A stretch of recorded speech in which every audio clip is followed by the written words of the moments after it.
Oh my God. She stood on the platform with 2 tickets in her hand, one for her, one for her daughter. By the time the train left the station, she had neither. Grace Whitfield would later say that moment was the last time she felt like a mother with a plan, the last time she believed the man she married was simply a man she married, and not something else entirely. What happened on that platform would take almost 4 years to fully come apart at the seams, and even now, some of the people closest to her still don't understand how they missed every sign. This is the story of a marriage, a friendship, and a betrayal so patient it barely looked like betrayal at all, right up until the moment it was too late to stop. Before we dive deeper, let us know in the comments where you're watching from. We'd love to hear from you. And don't forget to hit that subscribe button so you never miss any of our upcoming videos. To understand how a mother could lose her only daughter without ever being accused of a single crime, you have to go back nearly a decade. To a small town outside Columbus, Ohio, where Grace Whitfield was a 23-year-old nursing student with no idea that the 2 most important relationships of her adult life were about to begin within the same 8 months. The first was with a soft-spoken construction estimator named Daniel Reyes. The second was with a woman named Claire Sutton, a classmate who would, within a year, become the person Grace trusted more than almost anyone else on earth. Daniel was easy to fall for, in the ordinary way people fall for each other in their 20s. Claire, meanwhile, became something closer to family than friend almost immediately. She was maid of honor at Grace and Daniel's wedding 2 years later, and she helped paint the nursery when Grace was pregnant with their daughter, Lily. For years, the 3 of them were simply a unit, the kind of tight friend group people describe as inseparable without thinking too hard about what that word actually implies. Nobody in Grace's family remembers exactly when the shift began, because that is often how these things work. There was no single fight anyone could point back to later. Instead, there were small absences. Daniel started picking up extra shifts that didn't quite add up. Claire, who used to text Grace constantly, became a little slower to respond, a little vaguer about her weekends. Grace noticed these things and dismissed them because the alternative, that the 2 people she trusted most were slipping away from her in the same direction, felt too enormous to actually consider. By the time Lily turned 4, Grace and Daniel's marriage had entered what she later described as a long, quiet stall. Daniel worked later.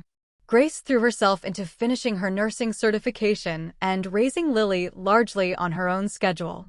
The person she talked to most about her marriage, about her exhaustion, about her fears that something was wrong, was Claire.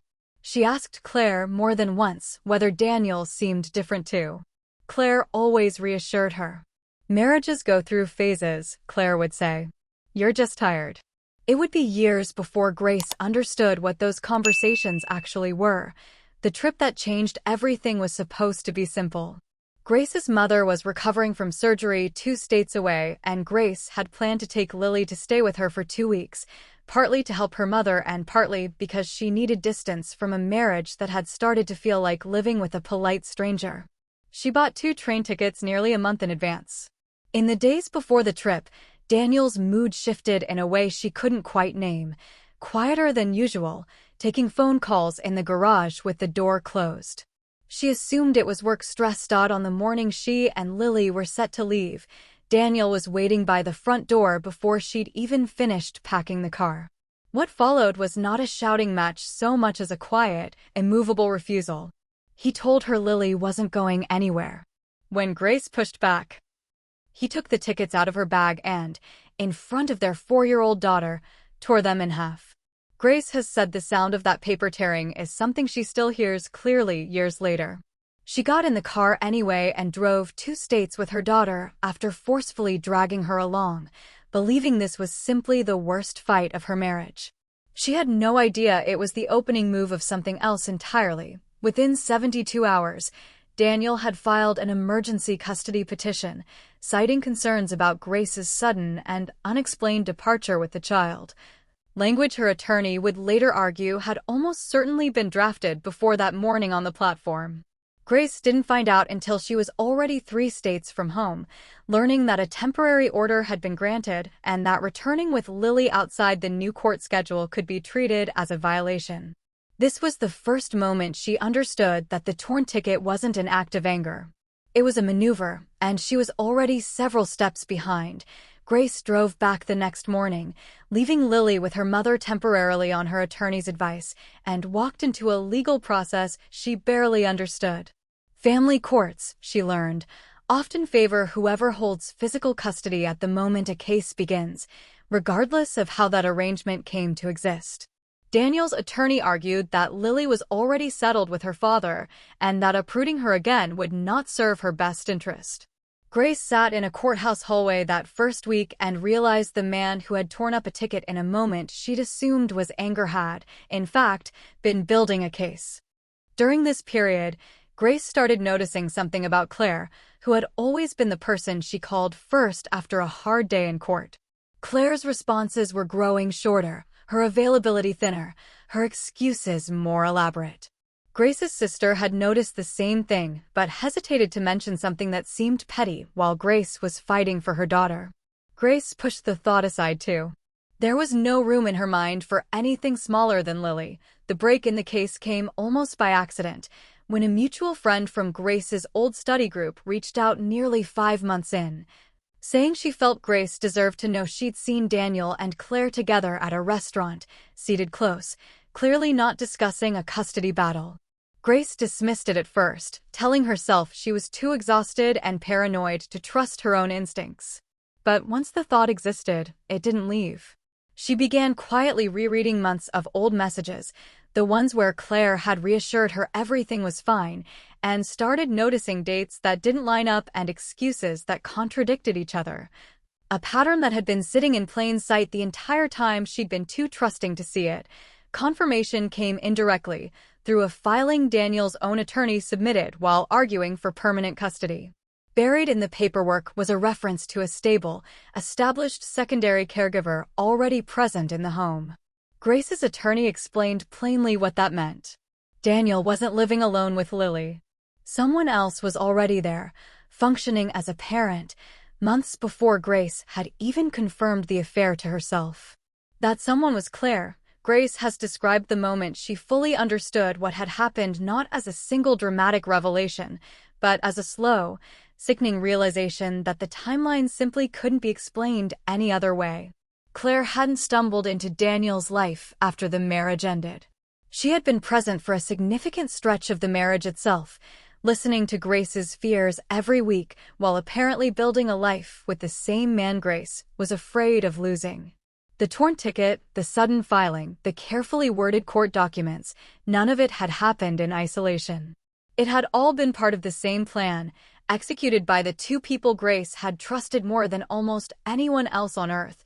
Daniel and Claire were married a little over a year after the custody case began.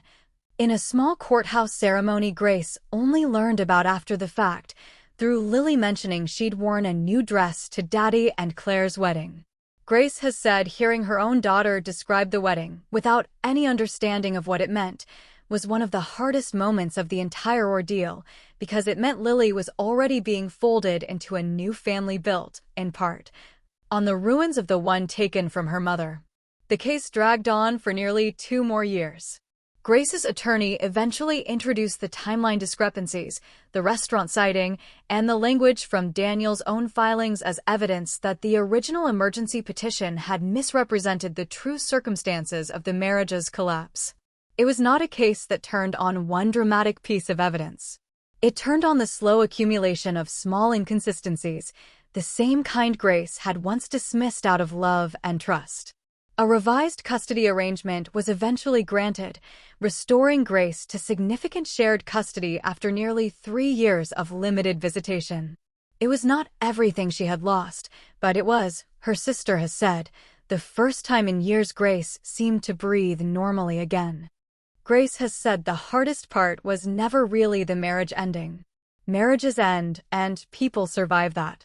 The hardest part was learning that the person she trusted to tell her the truth about her own life had spent years telling her the opposite, gently and convincingly, while building an entirely different life just out of view. She still wonders, sometimes, whether Claire ever felt guilt in those months of reassurance, or whether she had already convinced herself she deserved the life she was quietly assembling. So, we'll leave you with the same question Grace has had to sit with for years now. Was justice really served here, given that no law was technically broken, and yet an entire family was quietly rebuilt out of someone else's?